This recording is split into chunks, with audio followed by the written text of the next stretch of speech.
नमस्कार। जैसा कि आप देख रहे हैं कि मेरे साथ मौजूद है फॉर्मर रॉ ऑफिसर एन.के. सूद साहब। सूद साहब, सबसे पहले आपका स्वागत है। जय हिंद। नमस्कार, जय हिंद पांडे जी। सूद साहब, आज हम आपसे बात करेंगे ईरान के बारे में। ईरान में नए राष्ट्रपति बन गए हैं मसूद पेजेश्कियान। इनके बारे में जो बताया जाता है, पेशे से डॉक्टर हैं और ये एक हार्ट के सर्जन हैं, ये भी बताया जाता है। और ये उदारवादी भी हैं और सुधारवादी भी है, मतलब रिफॉर्मिस्ट भी है। और इससे पहले जो इब्राहिम रईसी थे, उनकी हेलीकॉप्टर एक दुर्घटना हुई जिसमें उनकी मौत हो गई। उसके बाद जब चुनाव हुआ तो इन्होंने मसूद जलीली को हराया, जो कि एक कट्टरपंथी नेता माने जाते हैं। तो ये जो हैं, ये उदारवादी नेता हैं। तो हमारा प्रश्न आपसे ये होगा सूद साहब कि भारत के परिप्रेक्ष्य में अगर देखा जाए, अगर भारत के साथ, वैसे तो ईरान के संबंध बड़े अच्छे हैं, सांस्कृतिक रिश्ते भी है ईरान के साथ हमारे, तो जब ये उदारवादी नेता अब सत्ता में हैं, जिनका नाम मसूद पेजेश्कियान है, तो भारत के साथ अब इनके ताल्लुकात कैसे रहने वाले हैं? देखिए, अगर ये उदारवादी हैं तो इनके जो कंट्री के अंदर लोग हैं उनको थोड़ा सा राहत मिलेगी। लेकिन अगर आप इंटरनेशनल रिलेशन की बात करें तो मुझे नहीं लगता उसमें कोई डिफरेंसेस आएंगे, क्योंकि जब ये इंटरनली और एक्सटर्नली चाहते हैं कि यहाँ पे उदारवाद हो। जब जैसे रईसी थे, रईसी बड़े कट्टर थे और उन्होंने बहुत से लोगों को फांसी भी दिलवाई। पहले वो एक जज हुआ करते थे, लेकिन ये रिफॉर्मिस्ट हैं तो वहाँ पे लोगों को आराम तो हो सकता है जो लोकल हैं। लेकिन जहाँ तक हम इंडिया की बात करें, इंडिया के साथ रिलेशंस अच्छे थे ईरान के किसी भी कंडीशन में, और आज भी अच्छे हैं और फ्यूचर में भी अच्छे रहेंगे, क्योंकि हम एक नेबर हैं। हमारी काफ़ी एफिनिटीज़ हैं बहुत सी चीज़ों के ऊपर। अगर हम गिनती की बात करते हैं, हम कहते हैं 1 2 3, तो वो कहते हैं 1 2 से 4 5 6 हफ्त आख्त 9 10, मतलब काफ़ी मिलता है। और मैं रहा हूँ ईरान के अंदर, तो वहाँ पे बहुत से वर्ड मुझे पता चला कि वो हिंदी और जो आपके ईरानी वर्ड हैं सेम है। शुरू में तो समझ नहीं आया, लेकिन हमारी सिमिलरिटी है। वहाँ के लोग इंडियंस को पसंद करते हैं, हिंदूज को पसंद करते हैं, इसमें कोई डाउट की बात नहीं है। चाहे वो मुस्लिम है, मुस्लिम को छोड़ करके हिंदुओं को ज़्यादा पसंद करते हैं। और एक वहाँ लोग कहा करते थे, जो पुराने लोग थे, कहते कि हमारे जब पुराने लोग यहाँ से जाया करते थे फॉरेन में तो कहते फॉरेन गया, लेकिन कोई हिंदुस्तान जाता था कहते वो हिंद गया। और हम जैसे बादाम है हमारे यहाँ पे, हम बादाम कहते हैं, लेकिन अगर हम हमारे मूंगफली है तो वहाँ पे मूंगफली को कहते हैं बादाम हिंद। तो आप देखिए किस टाइप की हमारी सिमिलरिटी है। तो अब ईरान के रिलेशन इंडिया से बेहतर है और अच्छे होंगे, इसमें कोई डाउट की बात नहीं है। कोई भी पावर में आ जाए, इंडिया से कोई हेट करने का उनका एक सिस्टम ही नहीं है।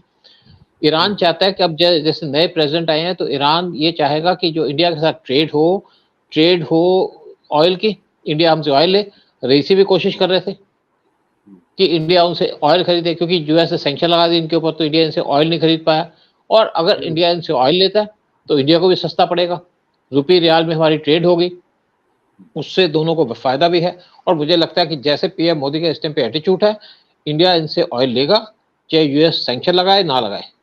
और साथ में अगर इंडिया रुपये रियाल के अंदर इनसे ऑयल लेता है तो ये सारा सामान खाने पीने का इंडिया से इंपोर्ट करते हैं और उसकी पेमेंट इनको देनी पड़ेगी इंडियन रुपये में, तो दोनों कंट्रीज को फायदा है। और क्योंकि ईरान गल्फ के अंदर हमसे सबसे क्लोज है तो ऑयल हमको सस्ता मिलेगा, कार्टेज भी कम लगती है। और साथ में ईरान के साथ हमने जैसे चाबार पोर्ट लिया है 10 साल के लिए, और अब यूएस ने, रशिया ने एक नया काम स्टार्ट किया। उन्होंने एक नया रूट ढूंढा है, INSTC, जो रूट पास करेगा, रशिया से जाएगा ईरान में, और ईरान के बंदर अब्बास पोर्ट से सारा सामान पहुंचेगा। ये रूट बनेगा रेल में, रोड में और साथ में सी में, और वहां से सारा सामान आएगा इंडिया के अंदर। ये रूट छोटा भी है, सस्ता भी है, और इसमें टाइम भी कम लगता है। और इस 7200 किलोमीटर का रूट है।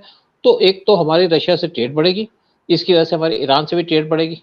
और हम इस टाइम पे एक नए अलायंस में जा रहे हैं, रशिया के साथ हम मिलकर काम कर रहे हैं, क्योंकि पीएम मोदी की जो विजिट हुई है रशिया के अंदर, बड़ी इंपॉर्टेंट विजिट है, सिग्निफिकेंट विजिट है। और इसके अंदर इसी चीज़ पे ज़्यादा प्रेशर दिया जाएगा, क्योंकि यूएस हमको परेशान कर रहा है, तंग कर रहा है। जो इंडिया के अंदर इलेक्शंस हुए थे 2024 में, उसमें यूएस की इनडायरेक्ट इन्वॉल्वमेंट थी। वो पीएम मोदी को लूज करवाना चाहते थे, या पीएम मोदी कमजोर हो, उसमें काफी हद तक तो सक्सेस हो गए। तो इसलिए इंडिया का ने नया रास्ता ढूंढा है कि अब हम क्लोज होंगे रशिया के, और अब पीएम मोदी की जो विजिट है रशिया की, मुझे लगता है बड़ी सिग्निफिकेंट विजिट है। और जो इसके बाद एक ब्रिक्स का सम्मेलन होगा, उसमें इंडिया, रशिया, चाइना, ईरान और जितनी भी कंट्रीज हैं वो इसके ऊपर प्रेशर डालेंगी कि यहाँ पे डॉलर को बायकॉट किया जाए, यानी कि डी डॉलराइजेशन किया जाए, ताकि अमेरिका हमारे पे प्रेशर न डाल सके। तो इस टाइम पे जो ये नए प्रेसिडेंट आ रहे हैं, एक तो हमारा जो नया रूट खुला रशिया से आकर के इंडिया में जो सामान सप्लाई का, वो एक्टिव होगा। साथ में चाबार पोर्ट हमने पहले ही 10 साल के लिए ईरान से ले लिया, और अब इंडिया वहाँ पे एक रेलवे लाइन बनाने की कोशिश कर रहा है, चाबार पोर्ट से लेकर के जाहिदान के बॉर्डर तक, जो अफगानिस्तान के बॉर्डर से लगता है। और ये रेलवे लाइन बना करके जब पूरी हो जाएगी तो सारी हमारी ट्रेड आएगी ईरान के थ्रू रशियन रिपब्लिक से लेके अफगानिस्तान से, और हमें ऑयल भी सस्ता मिलेगा, गैस चीप मिलेगी, साथ में बहुत सी चीज़ें जो रशियन रिपब्लिक से इंडिया खरीदना चाहता है वो मिलेगी सस्ती, जिससे इंडिया की इकोनॉमी बूस्ट होगी, हमारे डॉलर बचेंगे। तो इंडिया ईरान के साथ तो क्लोज चलेगा, और ईरान इंडिया के साथ मिलकर चलेगा। देखिए, जब इसराइल और हमास की लड़ाई हुई तो ईरान ने हमास का साथ दिया, लेकिन इंडिया का जो उस टाइम पे एटीट्यूड था, न्यूट्रल था, ना वो ईरान के खिलाफ बोला, ना वो इसराइल के खिलाफ बोला, क्योंकि दोनों हमारे दोस्त हैं और इसी तरीके से हमारा रिश्ता चलता रहेगा। लेकिन अगर हम बात करते हैं इनके प्रेसिडेंट की कि ये सॉफ्ट हैं, या ये चाहते हैं कि वहाँ पे कुछ लोगों को और लिबर्टी दी जाए, लेकिन दूसरी तरफ ईरान के अंदर जो मेन लीडर हैं, स्पिरिचुअल लीडर, वो है खमनाई। तो खमनाई एक हार्डलाइनर है, जितने भी वहाँ पे जो लीडर हैं आपके जो इस्लामिस्ट हैं वो सारे के सारे हार्डलाइनर हैं, इसलिए ये अपने उस इशू के ऊपर तो कुछ खास कर नहीं पाएंगे। लेकिन हाँ, हो सकता है कि कुछ अपने जो लोकल लोग हैं उनको थोड़ी लिबर्टी दे पाएं, लेकिन ज़्यादा कुछ नहीं कर पाएंगे, क्योंकि वहाँ पे इस्लामिक गवर्नमेंट है और इस्लामिक गवर्नमेंट के अंदर सख्त लॉस हैं, उसको वायलेट नहीं कर सकते, और इसलिए इनकी एक लिमिटेड पावर भी है। ईरान के अंदर अच्छा भी होगा, इंडिया के साथ जो रिलेशन होंगे बेटर से इससे बेटर भी हो सकते हैं।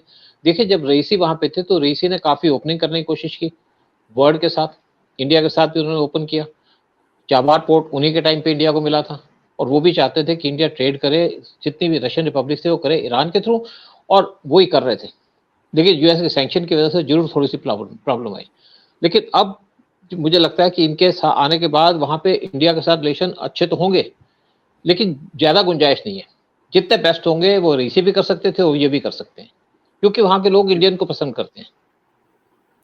सूद साहब, एक और सवाल मेरे मन में है, और भी मैं देख रहा था, टाइम्स ऑफ इजराइल का आर्टिकल है, इसमें ये लिखा हुआ था, ये बताया गया कि ये जो उदारवादी नेता हैं और ये फ्लेक्सिबल हैं, उदारवादी हैं और रिफॉर्मिस्ट भी हैं, तो ये जो है इनका इनका जो मूल, अभी इन्होंने एक ऐसा सिग्नल दिया है कि ये वेस्ट के साथ भी अपने संबंध अच्छे करना चाहेंगे, एक उनसे तालमेल बना के रखना चाहेंगे, जो इब्राहिम रईसी नहीं कर पाए। वो हमेशा वेस्ट को आंखें दिखाते रहे, अमेरिका को अपना दुश्मन मानते रहे और मानते थे, लेकिन ये भी ये चाहते हैं कि ये इसके उलट चाहते हैं कि ये एक तालमेल बनाकर रखें। लेकिन दूसरी ओर उस आर्टिकल में ये भी लिखा हुआ है टाइम्स ऑफ इजराइल के कि इन्होंने ये कहा है कि वो हिजबुल्ला, जो एक आतंकी संगठन है, शिया आतंकी संगठन हिजबुल्ला जो लेबनान से ऑपरेट करता है, उसको ये अपना समर्थन देना जारी रखेंगे। तो ये दोनों चीजें कैसे हो पाएंगी? देखिए, ऐसा है कि ईरान की कंपल्शन है, क्योंकि कुछ भी कहिए ईरान का जो मेन दुश्मन है वो इजराइल, इसलिए हिजबुल्लाह को तो सपोर्ट करेंगे। लेकिन रईसी ज़्यादा अग्रेसिव हो गए थे, रईसी ने हिजबुल्लाह को भी सपोर्ट किया, रईसी ने हमास को भी सपोर्ट किया, रईसी ने जो वहाँ के बाकी मिलिटेंट ग्रुप्स हैं उनको भी सपोर्ट किया, हुतीस को भी सपोर्ट किया। तो ये तो इनका जारी रहेगा, क्योंकि इनके ऊपर पूरा कंट्रोल तो है नहीं, पूरा कंट्रोल है वहाँ के जो स्पिरिचुअल लीडर हैं खमेनी का, और उनके बगैर तो चल नहीं सकते। मतलब इनकी पूरी पावर नहीं है, आप जैसे सोचें कि बड़ी एब्सोल्यूट पावर मिली है, इनकी एब्सोल्यूट पावर जो है वो उनके स्पिरिचुअल लीडर के पास है। लेकिन अब वेस्ट से कैसे अपने रिलेशन इंप्रूव करेंगे? देखिए, वेस्ट से रिलेशन इंप्रूव करने का जो मेन कंट्री है वो है यूएस।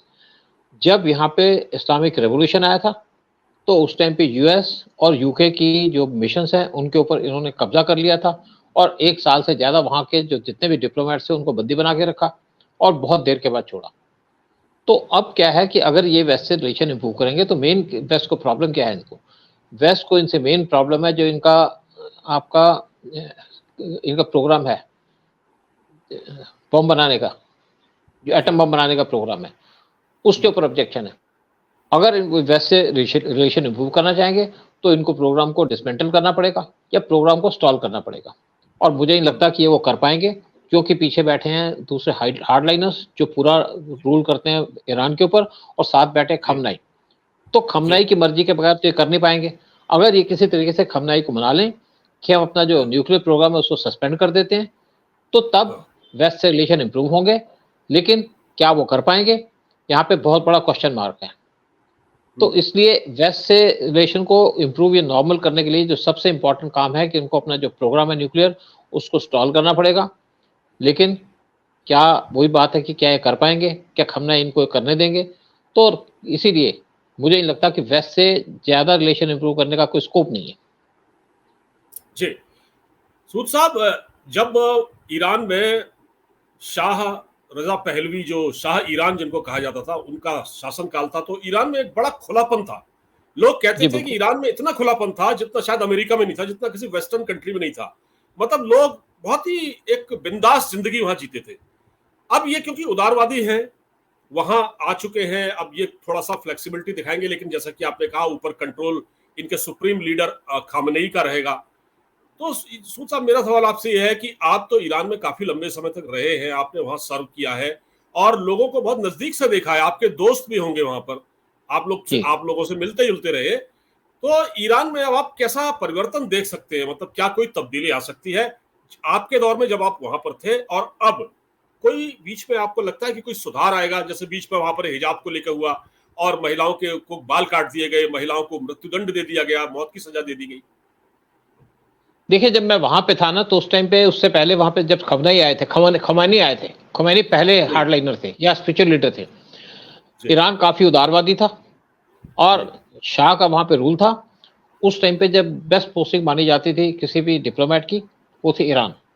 क्योंकि ये कहते हैं जब लोग वहां किसी डिनर पे जाते थे, कोई इनवाइट करता था, तो उसको सोने की गिन्नी प्रेजेंट की जाती थी, और इसलिए वहां पे लोग खुश भी बहुत थे। लेकिन जब वहां पे, और अगर वहां पे आज गवर्नमेंट यहाँ इस्लामिस्ट आए हैं, इसके लिए कौन रिस्पॉन्सिबल है? इसके लिए डायरेक्टली रिस्पॉन्सिबल है यूएस, क्योंकि शाह यूएस के कब्जे से दूर जाना चाहते थे और वहां पे यूएस चाहता था उनका जो पेट्रोल के ऊपर उनका पूरा कब्जा रहे, और शाह इसको छोड़ना चाहते थे। तो तब उन्होंने खोमेनी, जो उस टाइम पे फ्रांस में बैठे थे, उनको वहां से ला करके ईरान भेज दिया ताकि शाह पे प्रेशर डाला जाए। और वो इतना प्रेशर डाल दिया कि शाह कंट्रोल नहीं कर पाया, और शाह को उस टाइम पे कैंसर भी हो गया था। तो शाह को भागना पड़ा और वहां पे इस्लामिस्ट का रूल हो गया इस्लाम के अंदर, ईरान के अंदर, और फिर वहां पे मारकाट शुरू हो गई। जब मैं वहां गया था 1991 में, उससे पहले लोग कहते हैं कि आपको आधी बाजू की शर्ट पहनने की इजाजत नहीं थी, इवन बेल्स को। और अगर किसी ने आपकी आधी बाजू की शर्ट देख ली तो आपकी बाजू पे ब्लेड मार देगा। लेकिन तब भी वहां पे देखा था, जब मैं वहां था, तो वहां पे जो लेडीज थी वो ऊपर वो तो पहनती थी स्कार्फ, थोड़ी सी जुल्फें जरूर निकालती थी, काफी फैशनेबल है। और वहां पे वेस्टर्न स्टाइल था, लोग खुश थे। आज भी लोग खुश जरूर हैं, क्योंकि बड़े खूबसूरत लोग हैं। मैं सोचता हूँ किसी कंट्री में इतने खूबसूरत लोग नहीं होंगे जितने ईरानी हैं। और जैसे मैंने कहा कि इंडिया को पसंद करते हैं, हिंदूज को पसंद करते हैं, इंडिया उनके लिए पहली पहचान थी और इंडिया उनके लिए नंबर 1 था। लेकिन मुझे नहीं लगता कि इंटरनली वहां पे कोई चेंजेस आ पाएंगी। चेंजेस तब तक नहीं आ सकती जब तक वहां पे इस्लामिस्ट रूल नहीं हटता, और इस्लामिस्ट रूल हटने की कोई मुझे गुंजाइश नहीं लगती वहां पे। कि अगर वहां पे रईसी छोड़ करके नए प्रेसिडेंट आ गए हैं तो वहां पे कोई बेसिक चेंजेस कर पाएंगे, क्योंकि वहां पे इनको इतनी इजाजत नहीं मिलेगी। ये कुछ कर तो पाएंगे लेकिन इनके हाथ बंधे होंगे। आप खुद सोचिए, जो प्रेसिडेंट उसके हाथ बंधे हुए इन चीजों के ऊपर, वो क्या कर पाएगा? तो ये ना तो रिफॉर्म ला पाएंगे प्रॉपर तरीके से, ना वहां पे कोई डेमोक्रेटिक सिस्टम ले पाएंगे। सिस्टम जो है वही रहेगा और कोई कुछ कर नहीं सकता। हाँ, ये जरूर है कि जब वहां पे जैसे लोग थे तो वो इंडियन एम्बेसी में आते थे कि हमारे को वीजा दे दो, वीजा लेकर के इंडिया जाते थे और इंडिया जाकर के वहां से कोशिश करते जाने की यूएस और वेस्टर्न कंट्रीज के अंदर। और वहां पे मतलब एक ऊपर ब्लैक या दूसरे टाइप का कपड़ा होता था, पहनते थे बॉडी को ढकने के लिए, और सिर पे होता था स्कार्फ। और स्कार्फ ये बड़े स्टाइलिश पहनते थे, बड़े स्टाइलिश लोग हैं, बड़े अच्छे लोग हैं और प्यार करने वाले लोग हैं। हेट्रेड नहीं है इनके अंदर, जैसे आप बाकी कंट्री में देखोगे। अब जैसे आपके सऊदी के लोग बड़े एरोगेंट टाइप के थे, और अगर आप पाकिस्तान के देखो तो पाकिस्तान में नहीं, पाकिस्तान के अंदर तो उनको दिमाग ही नहीं है। बेदिमाग लोग हैं वो तो मतलब काफिर काफिर करते रहते हैं, ईरानियों को भी काफिर कहते हैं। तो मैं जो खुमैनी है, जो इनके पहले स्पिरिचुअल लीडर थे, उनके मज़ार पे गया था। बड़ी खूबसूरत बनी हुई थी, बड़ी सजावट थी वहाँ पे, और वहाँ पे हम खेल रहे थे जैसे नॉर्मल लोगों की तरह। किसी को कोई ऑब्जेक्शन नहीं थी, किसी ने कभी कुछ नहीं कहा।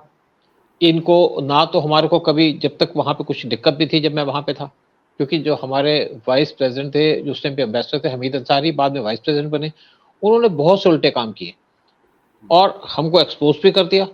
लेकिन तब भी मुझे कोई इनसे प्रॉब्लम नहीं हुई, कोई दिक्कत नहीं हुआ। और अगर हमारे लोग एक्सपोज़ हो जाते हैं पाकिस्तान के अंदर, तो वो आपके घर के अंदर पत्थर फेंकने शुरू कर देते हैं, उनके इंटेलिजेंस के लोग। लेकिन बड़े तमीज़ वाले लोग हैं ईरानियंस, अच्छे से बोलते हैं, अच्छे से बात करते हैं। और मैंने अपनी जो पोस्टिंग देखी, इसमें बहुत एन्जॉय किया, डिस्पाइट कि वहाँ पे रिस्ट्रिक्शंस थी, डिस्पाइट कि मैं वहाँ पे एक्सपोज़ हो गया था। उसके बावजूद भी मैंने ईरान के अंदर एन्जॉय किया अपनी पोस्टिंग को, मेरी फैमिली ने भी एन्जॉय किया, और मैं कहूँगा कि बड़ी अच्छी कंट्री है, अच्छा क्लाइमेट है वहाँ पे। नॉर्दर्न जो एरिया है इसका, जो आपके कैस्पियन सी की तरफ पड़ता है, वहाँ पे बर्फ़ भी गिरती है, फ्रूट्स होते हैं बहुत ज़्यादा। और पहले जो बेस्ट फ्रूट्स होते थे वो थे अफ़गानिस्तान के अंदर, आजकल जो बेस्ट फ्रूट्स हैं वो हैं ईरान के अंदर। लेकिन ईरान इंडिया से खाने-पीने की चीज़ें इम्पोर्ट करता है, और उसको इनकी ज़रूरत है, क्योंकि वहाँ पे खेती-बाड़ी ज़्यादा होती नहीं है, तो इंडिया पे डिपेंड करता है। और अगर इंडिया उनसे तेल लेगा, जो हमें सस्ता मिलेगा, रूपी रियाल में ट्रेड होगी, तो इंडिया इनको खाने-पीने की चीज़ें देगा, तो हमारी ट्रेड होगी रूपी रियाल के अंदर, और हमारे फॉरेन करेंसी बचेगी, जो वैल्यूएबल फॉरेन करेंसी है। बिल्कुल ठीक कहा आपने, और मैं बिल्कुल, आपने बात सही कही। तो देखते हैं सर, रिफॉर्मिस्ट प्रेसिडेंट है, अब ये कितना आगे जा पाते हैं। जैसा कि आपने इशारा दिया कि इनके ऊपर एक सुप्रीम लीडर बैठे हुए हैं, तो ये अगर कोई काम भी करना चाहेंगे, तो जब तक ऊपर से हरी झंडी नहीं मिलेगी इनको, तब तक इनके हाथ पैर तो बंधे ही रहेंगे, और बहुत ज्यादा प्रोग्रेस की संभावना नहीं है। लेकिन हाँ, कुछ तो राहत मिली होगी ईरान के लोगों को, जैसे कि इब्राहिम रईसी थे, उनके शासनकाल में जो जुल्म हुआ लोगों के ऊपर, उससे तो काफी राहत मिली होगी। भारत देखते हैं अब कि आगे, और जी, भारत से उनके रिश्ते कैसे रहेंगे। ये एक बहुत, आपने जो बताया, भारत से उनके रिश्ते हमेशा अच्छे रहे और अच्छे रहेंगे। सूद साहब, बहुत जी। बहुत धन्यवाद इस जानकारी के लिए। नमस्कार। शुक्रिया बहुत-बहुत पांडे जी।